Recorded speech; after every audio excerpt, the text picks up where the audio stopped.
Hi everyone, let's make a money magnet pot. I've taken an earthen pot.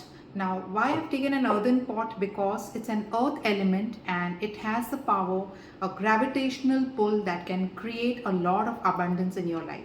So what you need to do quickly is take this pot and go on adding any denomination coins, any country coins, put them into this, and you can also take 5 grains, any different types of grains, rice, jawar, bajra, anything that is available in your house. So put those 5 grains inside the pot, cover it with a red color cloth, and take a red molly or a thread and tie it up, and you can keep this pot in your temple for 24 hours.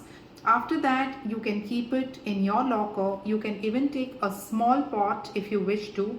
And basically, this pot is a abundance pot which can attract a lot of wealth, prosperity, and a lot of luck into your life. Do try this and let me know.